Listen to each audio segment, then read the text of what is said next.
So today was the Sydney Pen Show, and I just want to give you guys a little bit of a brief overview of my experience of the Sydney Pen Show.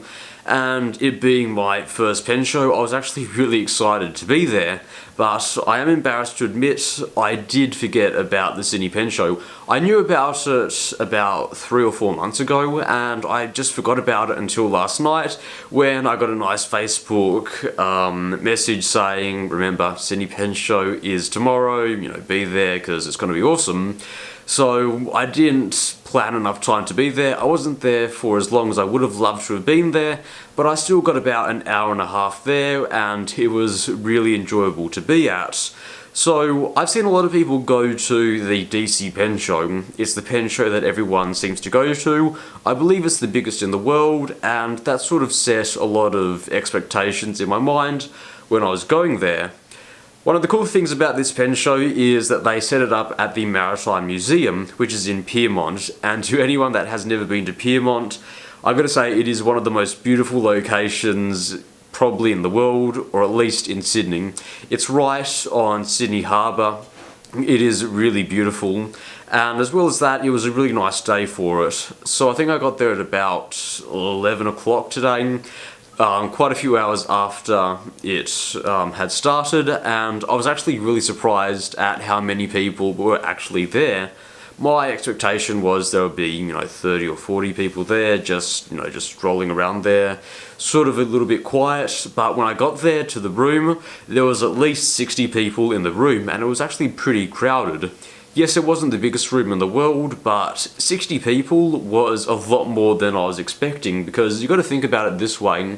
There was at least 60 people at one time that bothered to come down to Pyrmont using the awful Sydney transport, and at that time the train system had also screwed up. So a lot of people that actually bothered to come down, pay the $20 to get in, and also love fountain pens enough to do all of that. So I was just surprised at how many people like fountain pens. And as well as that, yes, there was a $20 fee to get in, but considering that they had booked this place to be at the Maritime Museum, I was totally fine to pay that money to get in. Now, one of the big things that a lot of people say about these fountain pen conventions is there's going to be a lot of people that bring their own pens, and a lot of them are going to be vintage pens, and then you can play around with the vintage pens. But unfortunately, that's not the case with the Sydney Fountain Pen Convention. There wasn't anyone that brought vintage pens. It was pretty much comprised of vendors.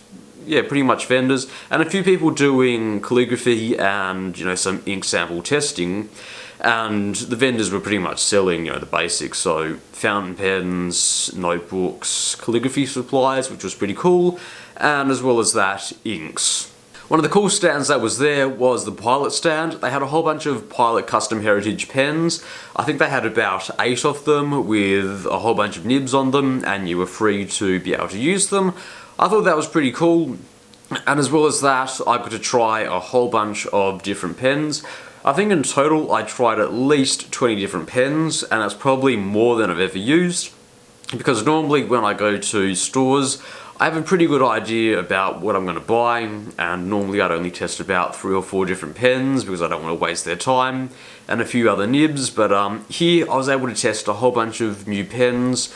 Some of the pens that I tested today included the Pilot Vanishing Point. I tested 3 different Vanishing Points, and they were exactly as I sort of expected. They're not very comfortable to hold.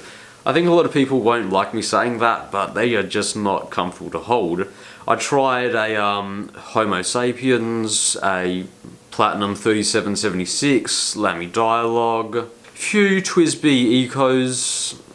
You get my point. There were a lot of pens that I was able to test. Not all of them were inked, some of them were just ergonomic tests, but I thought it was pretty nice to be, in a space where I could freely test a whole bunch of pens. And as well as that, it was really nice to be around people that sort of just, knew what they were talking about. Even if I didn't talk to them, it was just really nice to be able to be listening, and for some people to be like, yeah, that's a Lamy Dialogue 3, I'm glad I bought one of those, which was something some people said when I first got there, and I was just like nodding. I was Yep. I like these people. So that was pretty much all it was. I talked to a few people that were there, and it's just really nice to talk to people that know their stuff about fountain pens. And as well as that, everyone is really friendly. Everyone's really happy to be there around other people that like fountain pens. It was just a really nice experience overall. There was also a Schaefer desk, and there weren't that many people there. To be fair, Schaefer didn't have all that many pens. I think they had a few VFMs and a few of the Star Wars pens that they had there, but that's about it. And I did test the VFMs, but it's just a shame that Schaefer is just a shell of its former self. Those pens were not really that good, and I'm glad I don't spend my money on the new Schaefer fountain pens. Bit of a shame, but it was nice to test those pens. As well as that, I tried a few Lectrum 1917 books, just some paper. That was nice, and did a few circular rounds, and then it was time to spend a little bit of money. I've just gone ahead and ordered a few pens online. I'm not going to reveal what those pens are, but because I've done that, I made sure not to spend all that much money. So I just said, let's just go ahead, try a few ink samples, which I did, and then I bought one of the inks that I liked. The ink that I went ahead and bought was Robert Oster Australian Sky Blue, so this looks like a very nice turquoise-like ink. Hopefully it will replace the food colouring that I'm using, or at least be a nicer substitute, because I also am out of Lamy Turquoise and Pelican 4001 Turquoise, so I'm using this. And apart from that, I think that was really pretty much all I did. I did talk to a few people about getting a few of my pen nibs ground, which I just talked to them about the pricing of it, so $100 or something to get my nibs ground. Which, if I go ahead and do that, $100, which is cool. Now, even though that I really enjoyed the fountain pen convention, there are certainly a few things that they could do next year, if they are going to do this next year, to improve the convention just that little bit extra. So the first thing that they could do is set aside a little bit of room so that people can sit down with other people and actually do a little bit of writing. I was talking to a few people today, talking about the pens that they had and some of my pens, and I had a whole bunch of pens with me at that time, and I thought it would have been cool if I could have sat down with that person and used their pens and vice versa. And unfortunately there was no space to do any of that, so just a few extra tables and a few chairs just to sit down, just to use each other's pens. I think that would have been a really awesome addition.